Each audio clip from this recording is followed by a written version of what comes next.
Okay, my name is Dev Madan. I'm the art director at Sucker Punch.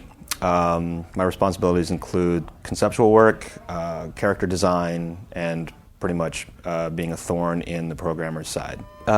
This game takes place 2 years after the previous adventure. This time Sly's out into the world doing his Master Thief moves, where the first game was about him becoming a thief. This game is really centering around him being a thief. Joining Sly out on his adventures are his two pals, Bentley and Murray. In this game, Bentley is out in the field with Sly as well as Murray.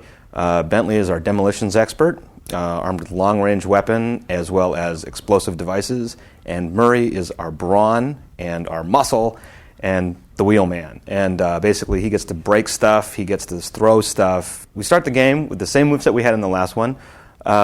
Additionally, we have a couple of new moves, including pickpocketing and crawling through vents, very thiefy.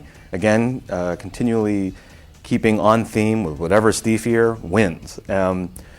We also have an open environment in terms of Sly being able to run around the city to get where he needs to get to, multiple ways to get to wherever he needs to go, the street, the rooftops, using his environment.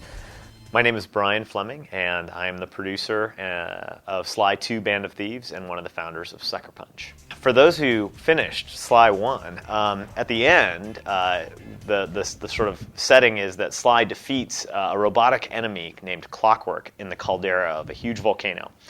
And Sly 2 Band of Thieves takes place 2 years later when Sly learns that, in fact, the remains of that robot, Clockwork, have been unearthed. Seeing as Clockwork's been responsible for the death of virtually all of his family members, he assumes correctly that Clockwork will come after him if he's ever reassembled. So the quest in Sly 2 Band of Thieves is to prevent that from happening. There's sort of great debate amongst the authorities and in Sly's gang about who's taking it, but the clues seem to lead towards a nefarious gang of villains known as the Claw Gang. Dimitri is the first enemy, the first member of the Claw Gang that you encounter in the game.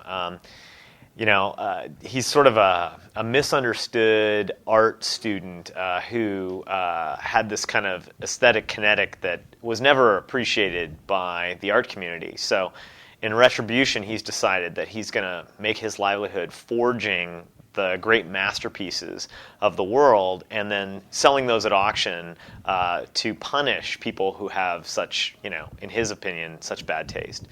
And he has a key component of Clockwork is being used to help his counterfeiting aims. And so that's our first stop in the new game. 18 months ago when we kicked off development, we spent a lot of time trying to come up with one theme that could really unify all of our efforts for the development cycle. And we settled on a sentence which is Sly and the gang work together to pull off a string of big heists. And everything we did, we felt if we could tie it back into that, we would really have a very tight game. So at first it meant that we needed to obviously have a team of guys. So we needed to get Murray and Bentley kind of out of the van and out of their sort of more niche roles and bring them into the forefront and really give them a rich move set, let them be fully playable, give them unique strengths and weaknesses that are appropriate for them. And I think we've done a really nice job of that. And they all play through the same environments as Sly, and so you really do get the experience of playing this entire team. Then we decided that we needed to deliver the experience of a slick kind of heist movie feel. In particular, as the culmination of each of these episodes, you want to have one overly elaborate plan that's executed by the gang.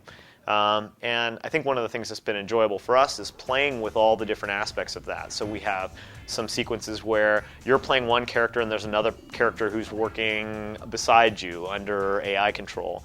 There are situations where you're switching between characters because you might jump into one character's arms, he'll throw you across a fence, and then you switch back to the other character. So we're switching between controls. We also have situations that overlap in time where at a particular point I might pass you something and then go off to do my thing, and we'll play both sides of that. You'll play the side of the guys who received the key and the guy who's going to the next task. And so we've really tried to be creative in different ways of pulling off heists and giving players a cinematic experience while doing it.